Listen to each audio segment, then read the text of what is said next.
The man was just answering a phone call while driving, but accidentally hit a wild deer. The collision caused a barrel of chemical waste on the truck to fall off and roll into the nearby river. The two drivers didn't notice that anything had fallen off the truck and simply drove away from the scene. Little did they know their carelessness would bring a huge disaster to the entire town. The chemical waste contained a deadly virus, causing all the beavers in the water to mutate. Soon after, a group of energetic young people came to the town for a trip. That night, just as Jen was about to take a bath, she heard strange noises coming from the bathtub. She thought it was her boyfriend Chang playing a prank, but when she pulled back the curtain, she found a ferocious-looking beaver. Jen was so terrified that she collapsed to the floor. Seeing the beaver baring its teeth and claws about to bite her, she quickly ran out of the bathroom and called for help from Chang, who was sitting on the sofa. Hearing the commotion, their friends rushed over. Mei even thought that Chang was bullying her. Crying, Jen explained that nothing had happened between them. Instead, there was a terrifying beaver in the bathtub. Everyone was dumbfounded after hearing this. Beavers are so cute. What could possibly be so scary about them? So, under Wei's lead, the group decided to go in and see for themselves, but when they opened the bathroom door, they saw nothing at all. However, just as Chubby was making fun of Jen, the beaver suddenly launched a surprise attack. The once cocky Chubby was instantly scared stiff. Fortunately, Wei reacted quickly and took care of the beaver with his baseball bat, then casually tossed it at the doorway. Everyone guessed that there was definitely something wrong with this beaver. Could it have been infected with some kind of virus?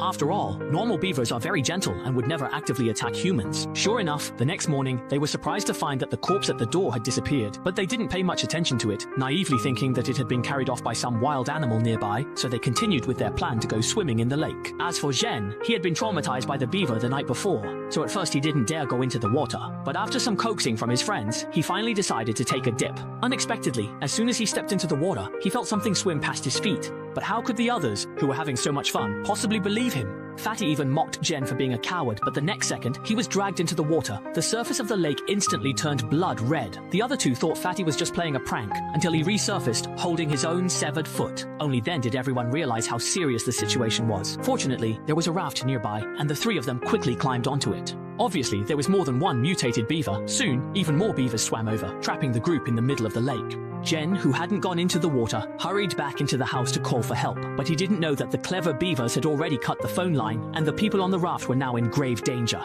The beavers launched a full-scale attack on them. One of them even broke through the wooden planks, and another jumped onto the raft. Although Chang managed to kick a beaver away, if things kept going like this, their lives would soon be in danger. So, thinking quickly, Chang picked up the dog and threw it into the water, using the dog as bait to lure all the beavers away. The poor dog thus became an all-you-can-eat buffet for the beavers. Taking advantage of the distraction, the group managed to escape to the shore. But the beavers had no intention of letting them go and chased them all the way to the outside of the house.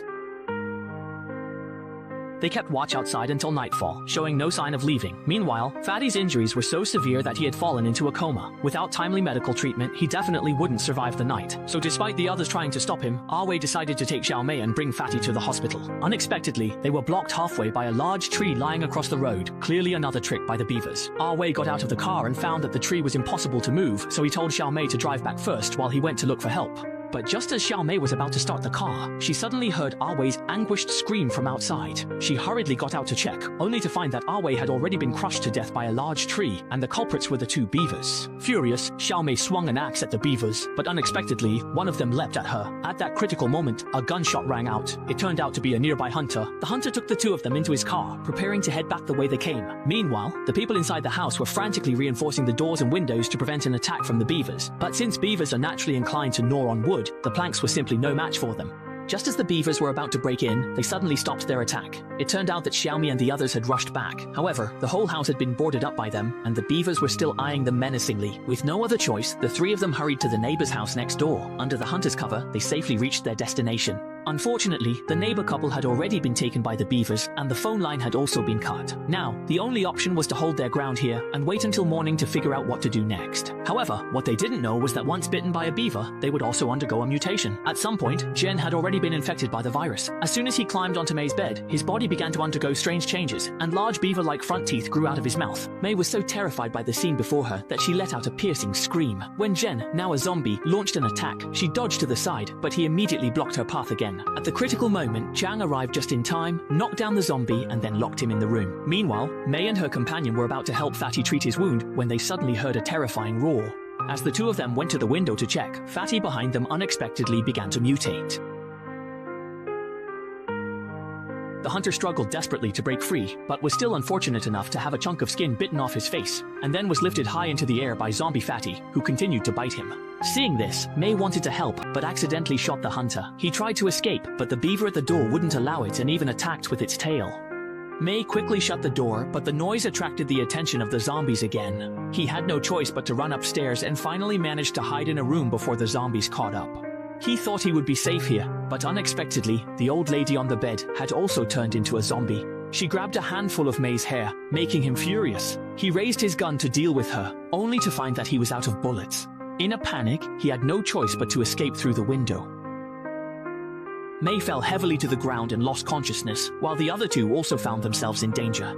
Beavers kept attacking from under the floor, and the two fought back desperately as if playing whack-a-mole, but there were simply too many beavers, so they had no choice but to hide in the bathroom. Little did they know, a mischievous beaver accidentally electrocuted itself while playing with electricity, instantly setting the house on fire. Realizing there was no way to escape, the two in the bathroom decided to indulge themselves one last time before the end, and Chang was more than willing to cooperate. But at the critical moment, Zombie Jen suddenly burst through the floor and bit off Chang's third leg in one go. Seeing this, May hurriedly tried to escape, only to find that the entire house was already engulfed in flames, with two beavers eyeing her menacingly. Just as May thought she was doomed, a car suddenly crashed through the door. It turned out to be Xiao Mei, who had woken up. May quickly got in the car, and then they floored the gas pedal and sped away. But they had barely driven any distance when they ran into the zombie hunter, who raised his shotgun and pulled the trigger.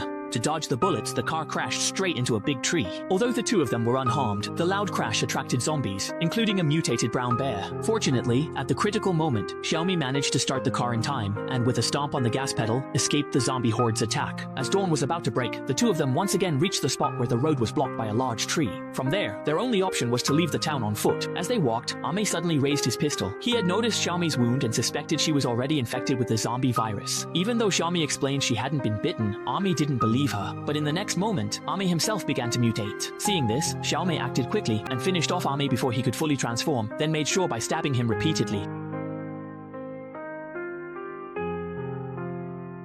In the end, Xiaomei was the only survivor left in the entire town.